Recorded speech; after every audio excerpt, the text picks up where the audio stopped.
welcome to the Rugby Obsession Deep Dive. Yeah, it's really great to be here to break this one down. Before we jump in, please subscribe to the Rugby Obsession YouTube channel and newsletter from the link in the description. Always got to get that out of the way first. Oh, definitely. So, imagine benching your back-to-back World Cup winning superstars right before, the biggest, most brutal test match of the entire year. Right. On paper, it sounds like, well, absolute coaching suicide. Exactly. It sounds like you were deliberately asking for a loss. But for Rassie Erasmus and the Springboks, it might just be a masterclass in long-term planning. It's honestly one of the most aggressive squad management strategies we've seen in modern international rugby. Yeah, and we really need to set the stage for everyone because the contrast here is just wild. Oh, 100%. The Springboks, they just officially kicked off their 2026 test season by absolutely steamrolling the Barbarians, like an 80-31 victory down in Grebreha. Huge scoreline. The crowd was euphoric. Right, the momentum is sky high. But Barbarians rugby is loose, it's exhibition style. And now they are pivoting to prep for this colossal nations championship clash against England at Ellis Park. Which is an entirely different beast. Oh, yeah.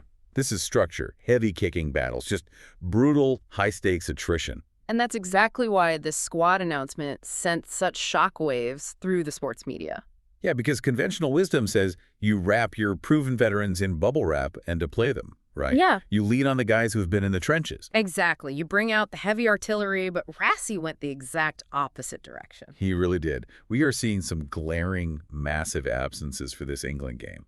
Faf de Klerk, Vincent Koch, Bongi Vimbanambi. Trevor Nyakane, too. Yeah, and some of the most exciting young talent we've seen, like Sacha Feinberg, Munga Mazulu, Ethan Hooker, Sebastian de Klerk, and Jordan Hendricks. They're all rested. And of course, the media immediately jumps on the word snubbed. Oh, they loved the drama of a player being drugged. They do, but we need to clarify that the word snubbed implies a penalty, right? It implies a coach has lost faith. Right, like a punishment. Exactly. But if you look at what the coaching staff is actually doing, this isn't a punishment. It's an incredibly positive, highly calculated approach to resource management. Rassie is treating his squad like an investment portfolio. So, kind of like a master chess player who just, comfortably takes his queen off the board just to see how his knights and bishops perform under pressure. That is the perfect analogy. He's choosing to weather a little bit of short-term volatility to guarantee long-term stability and squad evolution. I hear that theory, I really do, but let's look at who is actually taking their place. The young guys. Yeah, the sheer volume of new faces is what puzzles me. The squad features 6 completely uncapped players. We are talking about junior Bucks stepping up Riley Norton, Jocko Williams, and Vusi Moyo. And alongside them, you've got Paul de Villiers, Ruben van Heerden, and Carly Sadie. Right. And to top it all off, a massive contingent of 12 Bulls players. So I have to push back a little here. Is there a danger in changing so many parts of the engine at once? It sounds risky, yeah. We're talking about a core group of World Cup winning DNA being swapped out for rookies right before playing England. The risk is real, but you have to understand why this works for the Bulks. Rassie already knows, down to his bones, exactly what Faf, Koch, and Mbonembi can deliver in a high-stakes match. Yeah, the data set on them is already massive. Exactly. Playing them against England might secure a win for today, but it doesn't buy the coaching staff a single new piece of information. Okay, that makes sense. The real danger isn't losing a single game against England. The real danger is arriving at a World Cup without knowing if your backup players can survive the pressure. Wow, yeah, because you never let them face a Pier 1 nation when it mattered. Precisely. And that's why you see things like 12 Bulls players coming in. It's not just form, it's injecting pre-existing domestic chemistry straight into the national setup. Okay, so to truly understand Rassie's laboratory, we need to zoom in on the most tactical position on the field, which is the number 9 jersey. The scrum halves. The central nervous system of the team. But real quick, what do you think of this rotation strategy? Drop your thoughts and opinions in the comments. And while you're there, don't forget to subscribe to the Rugby Obsession YouTube channel and newsletter from the link in the description. Yeah, I'm really curious to see if the fans are as nervous about this as the pundits are. Me too. So let's dive into the scrum halves.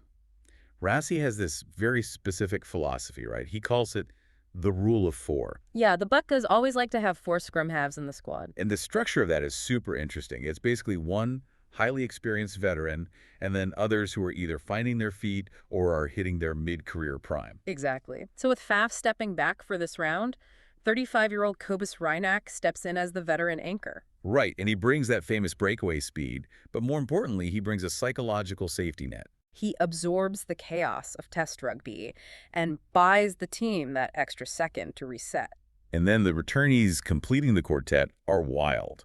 You have Herschel Jantjies, who is recalled for the first time since 2023. And Ambrose Paper, who returns after just a stunning season with the Bulls. Yeah, and this is his first bulk appearance since Rassie's first season back in 2018. Which is incredible to think about. And then Grant Williams rounds out the four.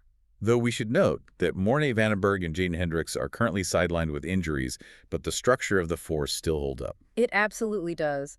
The personnel shifts, but the philosophy stays intact. It honestly feels like a tech giant, keeping its flagship product Faf totally safe in the vault while beta testing exciting new software like Jantjies and Paper out in the real world. That is a brilliant way to frame it, because having these different profiles, Reinach's speed, Paper's current form, Jantjies' point to prove it, gives the Springboks total tactical flexibility. Because you can't just swap them one for one. No, exactly. Rassie is building a multi-tool, not just a deep bench. Depending on what England does, he can pull out the exact profile needed to counteract it. Which really brings us to the macro mission here.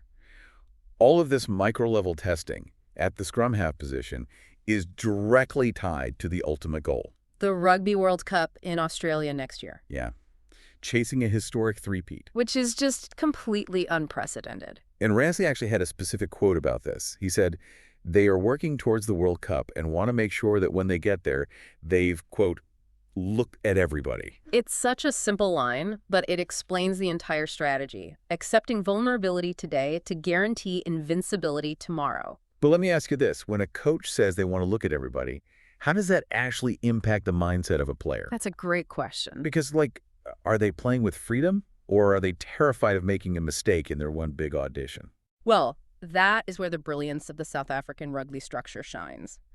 Because of the hyper-clear communication from Rassie and his staff, the players don't feel abandoned or purely judged. They strip away the ambiguity. Entirely. They actually understand the assignment. The culture there embraces growth. So an uncapped guy like Riley Norton knows he doesn't have to be a World Cup MVP on day one. Exactly. That lack of fear is what makes the Springboks so incredibly dangerous as they evolve. Right. So to wrap this all up, Rassie Erasmus isn't snubbing his legends. He is actively future-proofing the Springboks. Absolutely. It's this brilliant, totally positive strategy of rewarding domestic form, trusting the Bulls players, and building depth while keeping an eye firmly on the trophy in Australia. It really is. And, it leaves us with a truly provocative question to ponder. What's that? If the Springboks can continuously rotate out all-time greats and still completely dominate the international stage, what does that say about the talent gap in global rugby right now? Wow. Are other nations brave enough to test their depth this aggressively? That is a fantastic thought to leave everyone with. And please subscribe to the Rugby Obsession YouTube channel and newsletter from the link in the description. We'd love to have you in the community. Thank you for listening to the Rugby Obsession Deep Dive, and we'll look forward to you listening to our next episode.